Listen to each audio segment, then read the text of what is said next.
Ah, voilà. OK. Bon. Petite introduction.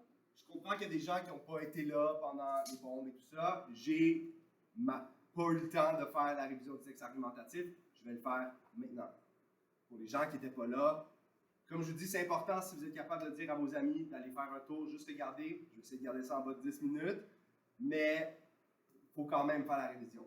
Alors, rappelez-vous, un texte argumentatif, c'est 4 paragraphes. L'intro, le développement 1, le développement 2 et la conclusion. OK? Déjà en partant, si tu fais ton texte et que tu n'as pas 4 paragraphes, tu as des questions à poser. Il y a un problème quelque part. Est-ce que c'est une question? Non? OK. Déjà en partant, tu dois avoir 4 paragraphes. Ce sont des paragraphes différents. OK? Alors, pour l'introduction, qui est votre premier paragraphe, je vous suggère, parce que là, je ne vais pas commencer à faire la théorie profonde, là, je vais vous dire juste how to. Okay? L'introduction de 3 parties. Sujet amené, sujet posé, sujet divisé. Okay? Ça, si tu as besoin de t'écrire une petite note dans ton introduction, un petit SA, SP, SD pour te rappeler qu'ils sont là, ce ne serait pas une mauvaise idée. Moi, je vous rappelle, la partie la plus difficile d'une introduction à écrire, c'est le sujet amené. Parce que ça vous demande un peu de créativité. La partie la plus facile de votre introduction à écrire, c'est le sujet posé. Alors, je vous suggère de commencer par le sujet posé. Ça veut dire que c'est quoi le sujet et c'est quoi ta position? Je crois, si je me souviens bien, que dans l'examen, vous avez le choix entre 2 types de textes, texte explicatif, texte argumentatif. Explicatif, vous savez déjà comment le faire en théorie. De toute façon, c'est la même structure, sauf que tu ne fais pas un débat, tu fais juste expliquer quelque chose. Moi, je vous suggère de faire un texte argumentatif parce que c'est ce qu'on a pratiqué et je pense que c'est plus facile. Ton sujet posé, c'est quoi la question? Rappelez-vous, au début de l'année, c'était la peine de mort, right? C'est ça que je parlais? OK. Es-tu pour ou contre la peine de mort? Ben là, ça, c'est pour ou contre? Pour ou contre? Ça, c'est la partie 1 de ton sujet posé. Et ensuite, il faut dire ton opinion. La question que tu vas répondre est ton opinion. Alors, oui, c'est ça. C'est quoi la question? Puis t'es pour ou contre. Ça, c'est les 2 parties de ton sujet posé. Rappelez-vous, ça devrait être maximum 2 phrases. 1 ou 2 phrases. Je suis pour la peine de mort. Ou la question est, est-ce que vous êtes pour ou contre la peine de mort? Moi, je suis pour. Whatever. Le sujet posé, partie la plus facile. Ensuite, la deuxième partie la plus facile, c'est le sujet divisé. Ce qui va être quand tu annonces tes arguments pour ton texte. La comparaison que j'ai faite cette année, c'était, c'est comme le movie trailer pour ton texte. Comme, ah ouais, attends-toi à ce que dans mon texte, je parle de ça et je parle de ça. Tu fais juste l'annoncer, tu ne l'expliques pas. Parce que tu vas l'expliquer dans tes paragraphes de développement. Donc, on va écrire argument 1, argument 2. Attention, ces arguments-là doivent être différents. Si tu te répètes, tu perds des points. Bon, il nous reste le sujet à amener. OK. J'ai essayé toute l'année de vous aider là-dessus. Là, it's go time. Sujet amené, c'est du contexte. Tu donnes du contexte, tu donnes une idée de pourquoi tu es en train de parler de ça. L'exemple que j'avais donné, c'est un entonnoir. Tu dois commencer très large et te rapprocher tranquillement.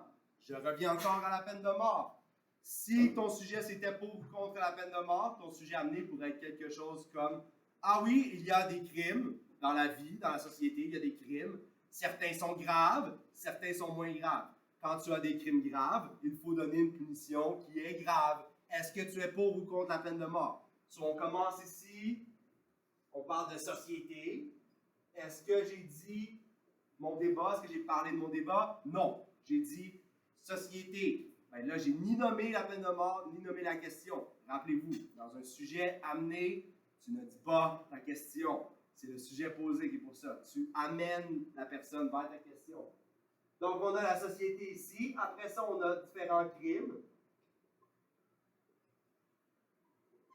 Et là, on est un peu plus proche. Là, on sait qu'on parle de crimes. Peine de mort, c'est pour punir des crimes. Et ensuite, on a les punitions pour les crimes. Donc, la peine de mort étant une punition pour un crime. Ça, c'est une introduction. Tu as 3 étapes à suivre si tu manques. Soit le sujet amené, soit le sujet posé, soit le sujet divisé. Tu vas perdre des points. Donc, rappelez-vous, ton sujet amené n'est pas obligé d'être bon, mais il doit être là. Ton sujet posé doit être clair et ton sujet divisé ne doit pas expliquer tes arguments. OK, ça c'est pour l'introduction. Maintenant, pour le développement. Le développement, il n'y a pas 1000 choses à faire, tout le monde.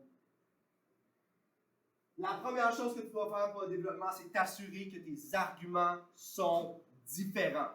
Si tu as des arguments qui sont pareils, qui reviennent ou que tu utilises les mêmes exemples, tu vas perdre des points.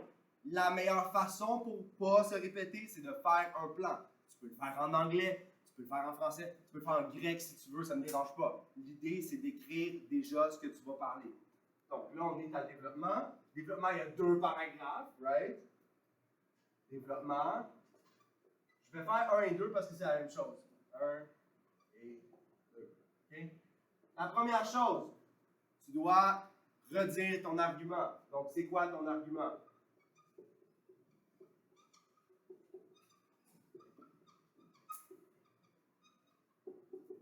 Rappelez-vous, un argument, c'est comme les armes que tu utilises pour défendre ton opinion. Tu as une opinion, et après ça, tu dois défendre ton opinion. It's like weapons to defend it. Remember, a weapon, everything can be a weapon, but how effective it is depends on les exemples et les faits. Donc, les arguments, ça ne veut pas dire qu'ils vont être solides tant que tu ne donnes pas d'exemple. Moi, je vous le dis, vous avez besoin de, pour chacun des arguments que tu vas amener, j'ai besoin d'au moins 2 exemples. Pour chaque argument, ça veut dire au total, le minimum d'exemples que tu dois avoir dans ton texte, c'est 4 exemples, 2 par paragraphe. Ça peut être quoi ces exemples-là? Des idées du texte. Moi, je vous le dis tout de suite. Les textes que vous allez devoir écrire sont liés à certains textes. Donc, c'est important de retourner dans les textes pour aller relire ça. Donc, tu peux prendre des idées du texte, tu peux prendre des idées que tu connais, des idées des choses que tu connais. Ou la chose la plus puissante que tu peux faire, c'est donner des arguments, des idées, des exemples personnels à ta vie. Donc, des liens personnels.